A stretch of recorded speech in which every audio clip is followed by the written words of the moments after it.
Hello friends, welcome to SS cosmetics hub. আজকে আমি share করব তোমাদের সাথে শপারেলের বিগ ব্যাং ব্লাশার প্যালেটের ভিডিও।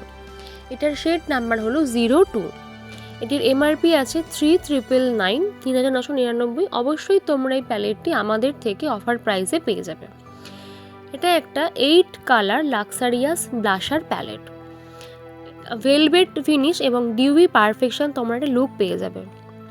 স্কিনে অ্যাপ্লাই করার পর কোনো ফল আউট হবে না। রেডিয়েন্ট গ্লোয়িং ফিনিশিং লুক তোমরা পাবে। এটা ম্যাট ফিনিশিং এবং স্কিনকে এনহ্যান্স করে। স্মুথ হাইলি পিগমেন্টেড একটা টেক্সচার তোমরা পেয়ে যাবে এই প্যালেটটা ইউজ করলে। মিডিয়াম টু ডার্ক স্কিনের জন্য একটা আইডিয়াল পারফেক্ট ব্লাশার প্যালেট। এটা অল স্কিনের জন্য সুটেবল। লং লাস্টিং ফর্মুলা দিয়ে তৈরি করা হয়েছে এই প্যালেটটি। তোমরা তোমাদের ভ্যানিটিতে ইজিলি এটা ক্যারি করতে পারবে। শপারেলের এই প্যালেটটি আমাদের স্টকে অ্যাভেলেবেল আছে। পারচেস করতে হলে যোগাযোগ করতে হবে অবশ্যই আমাদের হোয়াটসঅ্যাপ নাম্বারে 8902577091 এই নাম্বারে।